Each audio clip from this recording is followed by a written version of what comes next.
साथियों जय भीम। समय से 10 मिनट लेट,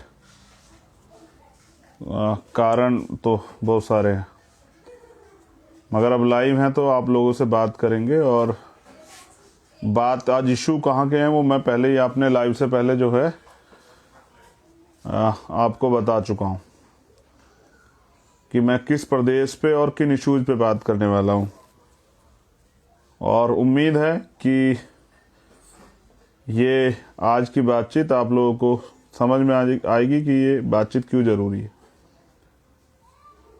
मैं अपनी बात की शुरुआत करूंगा तो सबसे पहली प्रथम कड़ी में बहुजन समाज में जन्मे सभी संतों, गुरुओं, महापुरुषों को नमन करते हुए करुणा के सागर तथागत गौतम बुद्ध, संत शिरोमणि सतगुरु रविदास जी महाराज, भगवान वाल्मीकि महाराज, गुरु नानक देव, संत कबीर, गुरु घासीदास, सामाजिक परिवर्तन के अग्रदूत राष्ट्रपिता ज्योतिबा फूले, छत्रपति साहू जी महाराज, पेरियर रामास्वामी नाइकर, पेरियर लल्लू यादव, संत गाडगे जी महाराज, नारायणा गुरु, बाबू जगदेव प्रसाद कुशवाहा, जननायक कपूरी ठाकुर, माँ अवंतिका बाई लोधी, माँ झलकारी बाई, माँ फातिमा शेख, माँ रमाबाई, माँ फूलन देवी, आप सबको नमन करते हुए इस देश के वीर शहीदों को जिन्होंने इस देश की आज़ादी के लिए जान दी, शहीद करतार सिंह सराभा, शहीद भगत सिंह, शहीद अशफाक उल्लाह खां, शहीद सुखदेव जी, शहीद चंद्रशेखर आज़ाद जी,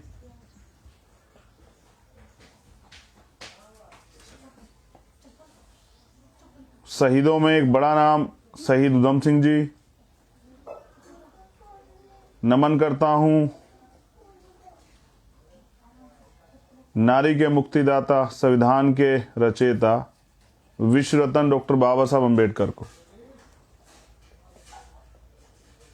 नमन करता हूं मेरे गुरु, मेरे आदर्श मान्यवर साहब श्री काशीराम को। मेरा नमन माता दीन वाल्मीकि और दीना भाना वाल्मीकि जी को भी। मेरा नमन विजय कुमार पथिक और कोतवाल धन सिंह गुर्जर जी को भी।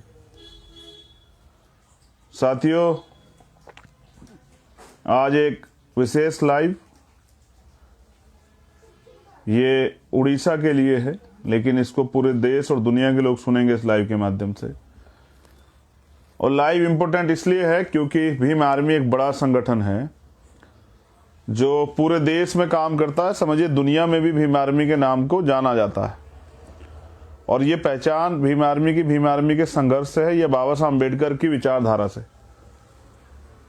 तो आज इस लाइव में, क्योंकि मुझे वहां की टीम द्वारा एक आंदोलन 17 तारीख को किया जा रहा है और मुझे बताया गया है,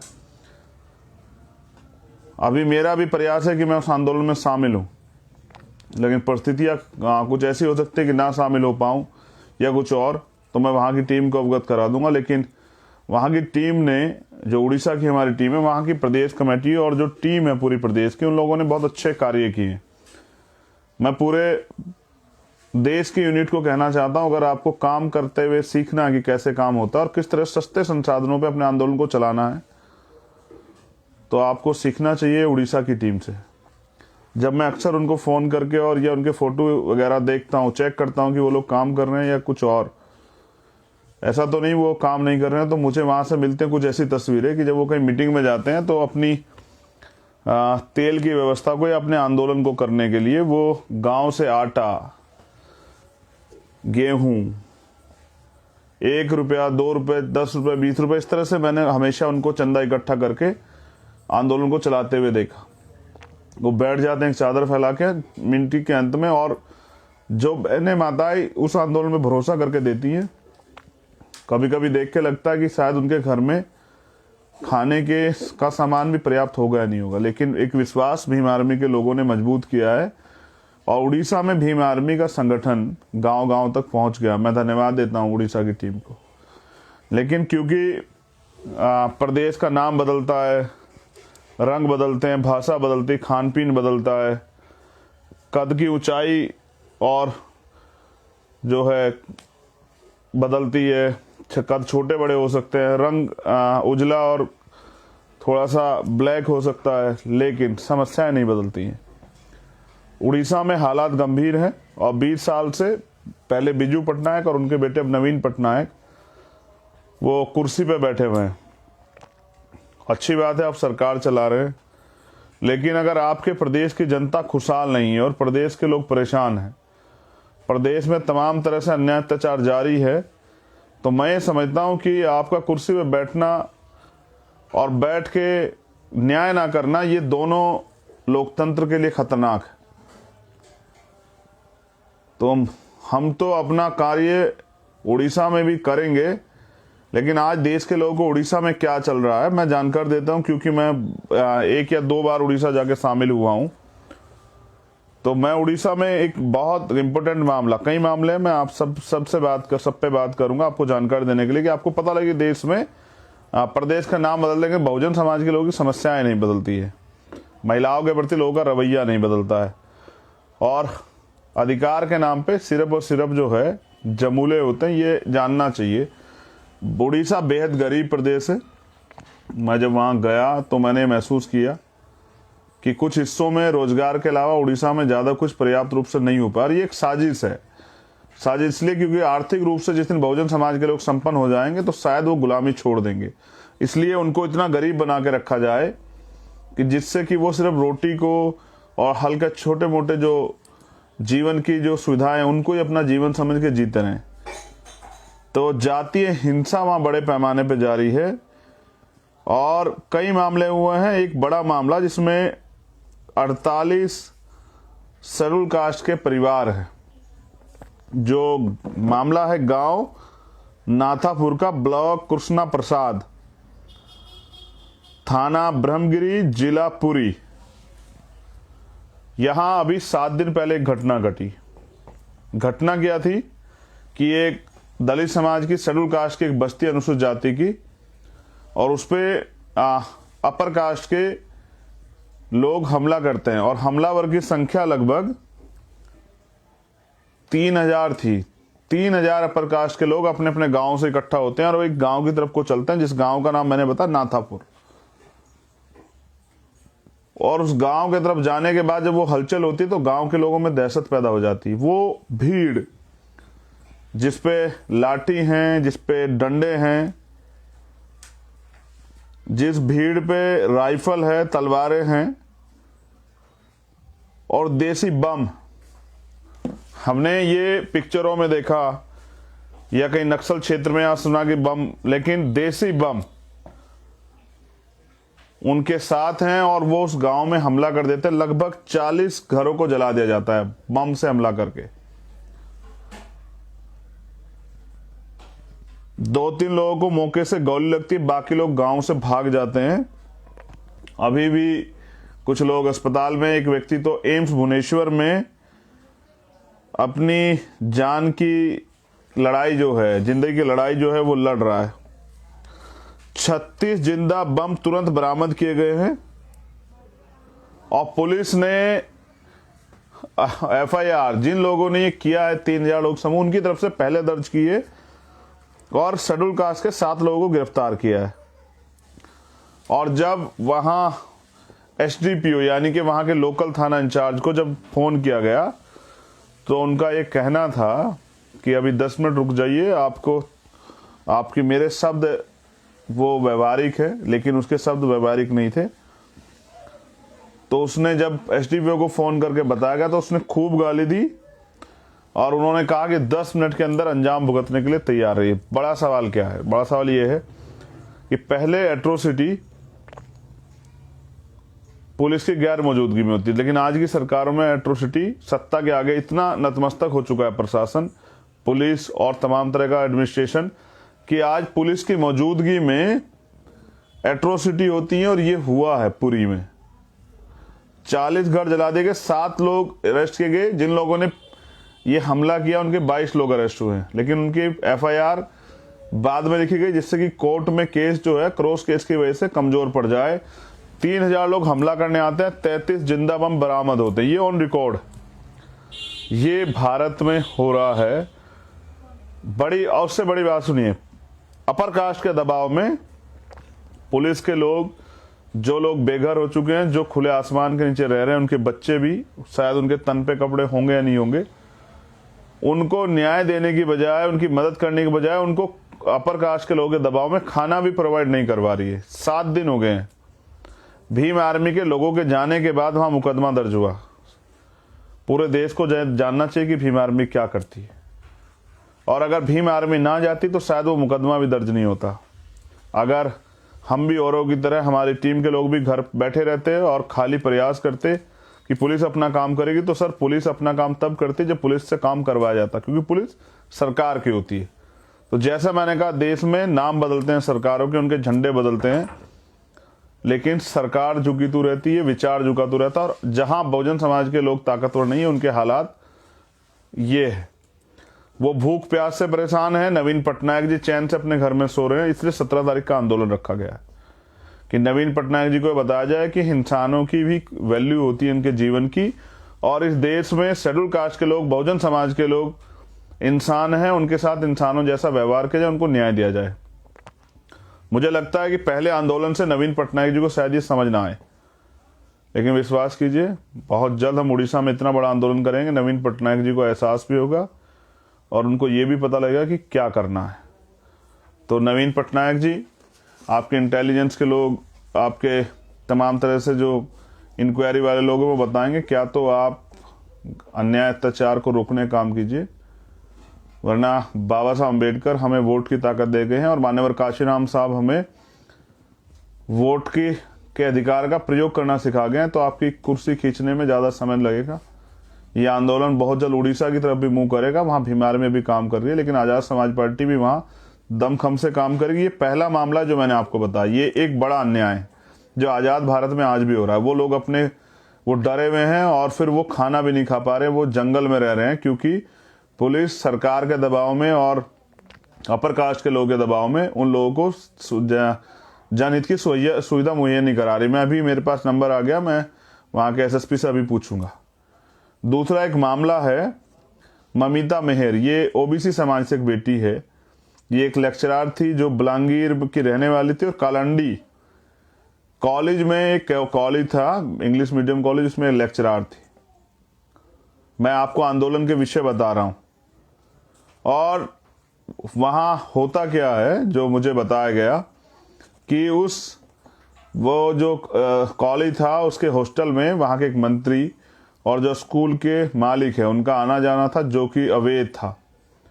और वहां पर गलत तरह की चीजें जो है ना वो होती थी। वहां पर मंत्री जी का अपना एक क्वार्टर था, जिस क्वार्टर में जाके और वहां के बच्चों के साथ गलत तरह की चीजें जो है ना वो फ्रेम की जाती थी।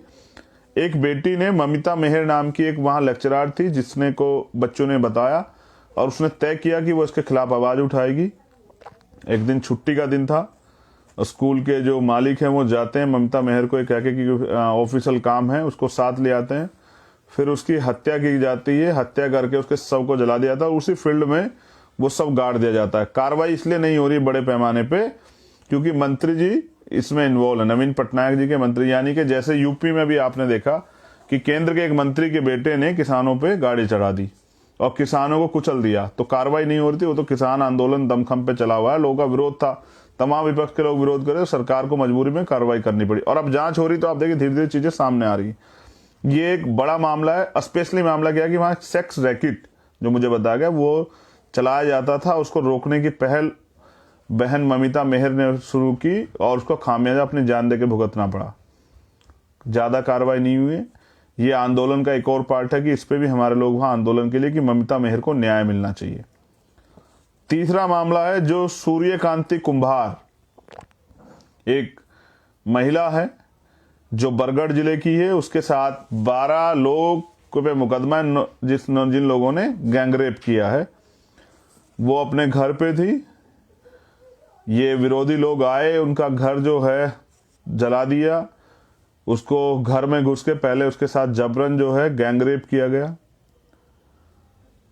फिर उसके घर को जला दिया गया। जिसमें 9 लोग गिरफ्तार हुए हैं। मैं आपको वो बता रहा हूं जो आज़ाद भारत में आज भी बहुजन समाज की महिलाएं सहन कर रही हैं। ये शायद अभी भी ये लोगों की नज़रों में इंसान नहीं बने हैं। अगर इंसान होते तो शायद इनके साथ इंसानों जैसा सलूक होता, लेकिन इनकी आवाज़ सुनने वाला कोई नहीं है, इनकी बात कहने वाला कोई नहीं है।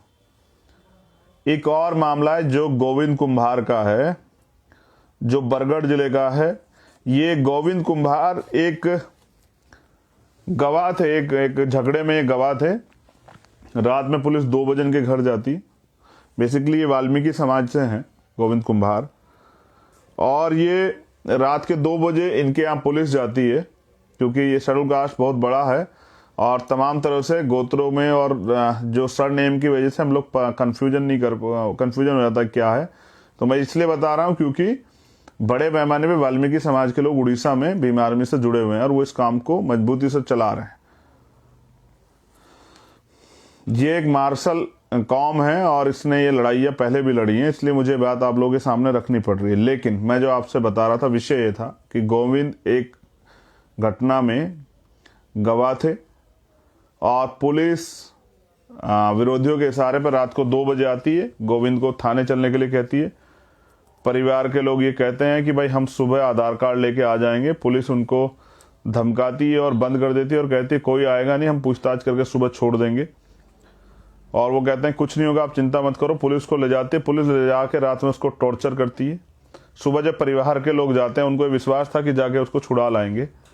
जब वो जाते हैं तो पुलिस उनको बताती है कि उसकी तबीयत खराब हो गई थी, वो हॉस्पिटल में है।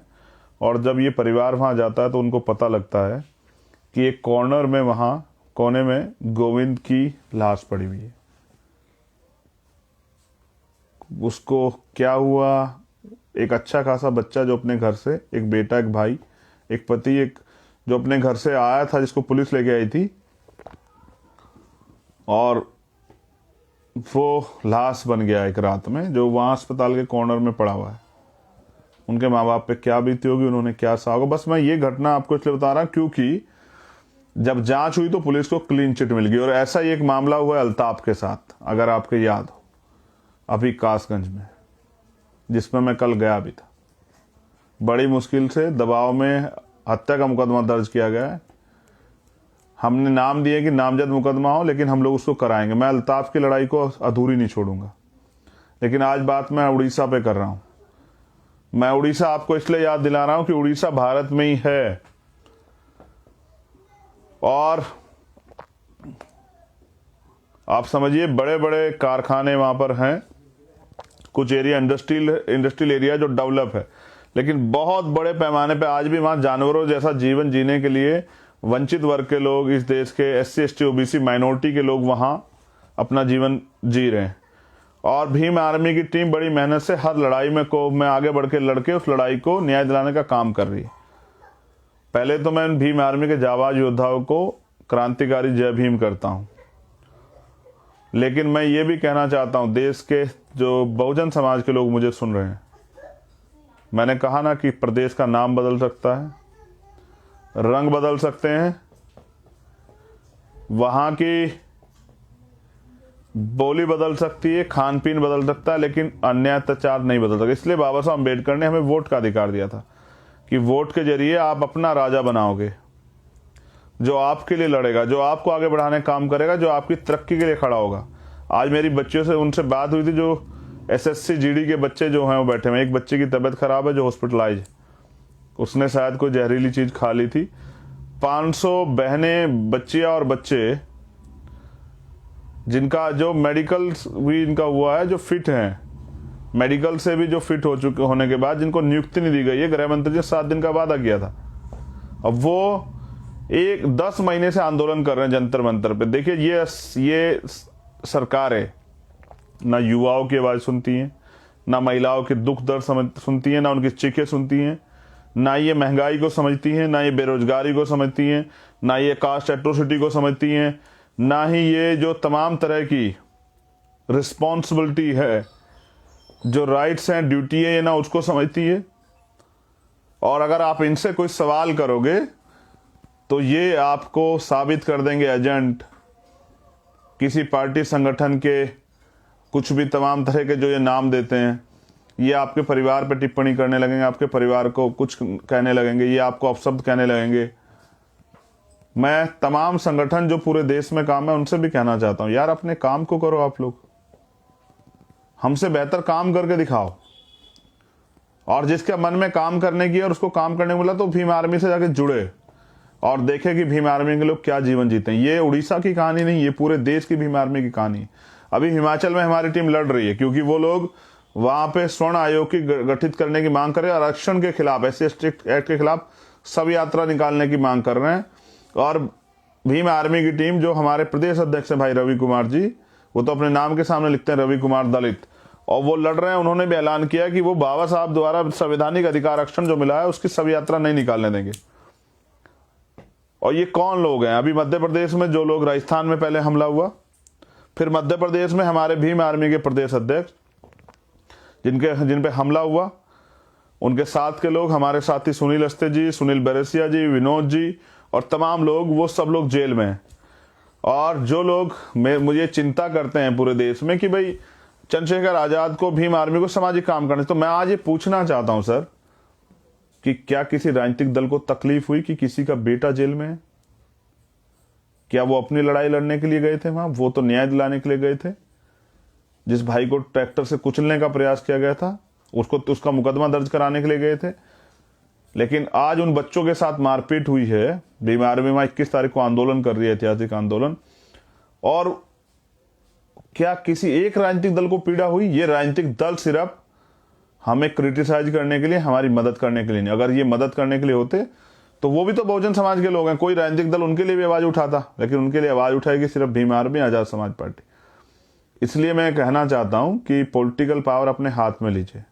अगर आप परिवर्तन करना चाहते हैं, संघर्ष करना चाहते हैं, तो सामाजिक रूप से जब हमारे लोग मर जाएं, रेप हो जाएं, जब उनके घर जला दिए जाए, उनकी जमीन दबा ली जाए, जब उनके घरों को जो है आग के हवाले कर दिया जाए, जब उनके अधिकार सरकारी मशीन द्वारा छीन लिए जाएं, तब आप जाके उनको न्याय दिलाने की लड़ाई लड़ी। या फिर राजनीतिक सत्ता अपने हाथ में लीजिए और सत्ता के माध्यम से कानून बना के उनके तरक्की के रास्ते खोलिए। आज हमें एजुकेशन की जरूरत है, आज हमें अच्छे स्कूल कॉलेज की जरूरत है, क्योंकि रोजगार नहीं तो हमें सस्ते जो है ना सरकारी चीजें जिसमें सस्ती हो, सुलभ हो चीजें। आज हमें अच्छे हॉस्पिटल की जरूरत है इलाज के लिए। आज हमें जरूरत है इस देश में इंडस्ट्रियल एरिया की, जहां पे हम लोगों को रोजगार मिल सके। आज हमें जरूरत है अपने लिए बनने वाली कि हम विदेश में पढ़ने जा सके योजनाओं की। आज हमें जरूरत है सरकारी नौकरियों की। आज जो हमें जरूरत है महंगाई से निजात पाने, क्योंकि हम पे तमाम कोई ऐसा संसाधन जिसके भरोसे हम तरक्की कर सकें।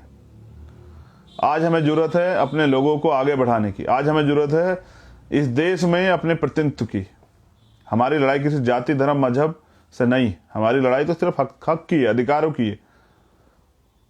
हम हमेशा न्याय के लिए भरोसा करते हैं लोगों पे कि लोग हमें न्याय देंगे, लोग हमारी मदद करेंगे, इस दल के लोग हमारी मदद करेंगे, लेकिन हम उनके लिए सिर्फ चुनावी मोहरे हैं। मैं नौजवानों से फिर कहना चाहता हूं, चाहे 69,000 शिक्षक भर्ती के बच्चे हों, चाहे SC/GD वाले बच्चे हों, SSC/GD वाले, चाहे वो SI वाले बच्चे हों जिन्होंने भर्ती दी थी और ट्रेनिंग के टाइम के समय उनको निकाल दिया गया। मैं फिर कह रहा हूं कि अगर इस देश की सरकारों को नौजवानों की चिंता होती तो शायद नौजवानों के हक में कोई काम होते। इसलिए अपनी ताकत को बनाइए, बहुजन समाज के लोगों को एकजुट कीजिए और आजाद समाज पार्टी को राजनीतिक ताकत दीजिए, और देखिए फिर आजाद समाज पार्टी के लोग क्या बेहतर करके दिखाते हैं। मुझे विश्वास है कि आप मेरे दर्द को, ये मेरा नहीं, ये बहुजन समाज का दर्द है, अब बस समझने की देर है। अगर उड़ीसा के लोग ये सोचते हैं कि उड़ीसा में हुआ तो उड़ीसा का दर्द है, तो नहीं है, ये पूरे बहुजन समाज का दर्द है। मैं उड़ीसा के साथियों से कहना चाहता हूं, मुझे आप पे गर्व है और हम मिलकर लड़ेंगे और हम जीतेंगे, और हम ऐसी सारी शक्तियों को, तानाशाह शक्तियों को कुचल देंगे। और मैंने पहले भी कहा कि जो बेड़ियां हमारे लोगों के रास्ते में आएंगी, तरक्की के रास्ते में, उन बेड़ियों को हम डायनामाइट लगा के उड़ा देंगे। हम भारत के लोग हैं और हम भारत में अधिकार चाहते हैं, गुलामी नहीं चाहते। भारतीय संविधान ने जो अधिकार हमें दिए उनको लागू कराने के लिए हमें पॉलिटिकल पावर, राजनीतिक शक्ति की जरूरत है। और मैं ये नौजवानों से मांगना चाहता हूं कि वो नौजवान जो पूरे देश में रहते हैं, अब मौका आएगा यूपी, उत्तराखंड, पंजाब, गोवा, मणिपुर के नौजवानों पे, उन पे मौका आएगा कि वो पॉलिटिकल स्ट्रेंथ बनाएं और मिशनरी लोगों को विधानसभा में भेजने का काम करें। और फिर देखें, एक एक अम्बेडकरवादी जब विधानसभा में खड़ा होकर बोलेगा तो हजारों को फेल करेगा। जय भीम, जय भारत। नेक्स्ट लाइव जब मैं करूंगा, अगर कोई बुनियादी समस्या ना हुई, तो इस बार एक और प्रदेश है उत्तराखंड, उस पर हम लोग चर्चा करेंगे कि आजाद जब से वो प्रदेश बनाया तो वहां बहुजन समाज के लोगों ने क्या क्या तरक्की की है और उनकी क्या क्या समस्याएं, क्योंकि पूरे देश में टीम है, हर जगह से वो मिलती रहती है। बेसिकली अभी मैं जल्दी त्रिपुरा भी जाने वाला हूं, हो सकता है 20 या 21 तारीख में मैं त्रिपुरा हूं, क्योंकि वहां भी अन्याय अत्याचार हो रहा है। तो जहां अन्याय अत्याचार होगा वहां भीम आर्मी होगी, वहां आजाद समाज पार्टी होगी। जय भीम, जय भारत। जो लोग काम कर रहे हैं उनको भी मैं कहना चाहता हूं और दमखम से काम कीजिए। नौजवानों के लिए ये करोड़ मरो की स्थिति है, डू एंड डाई, और ये समय है ये दिखाने का कि हम बाबा साहब के असली खून हैं और हम अपने अधिकारों के बिना रहेंगे नहीं। हम अपने अधिकार छीन के लेंगे, भीख नहीं मांगे किसी से। हमारे लोगों ने विश्वास किया था कि लोग उनको अधिकार दे देंगे, उनके उदासी वाले चेहरे देख के, उनके दुख देख के, उनका रोना पीटना, उनका चिल्लाना, उनकी हत्या देख के। नहीं देगा कोई, छीन के लेने पड़ेंगे, छीन के। और मुझे भरोसा है कि आने वाली पीढ़ी छीन लेगी। जय भीम, जय भारत, जय संविधान।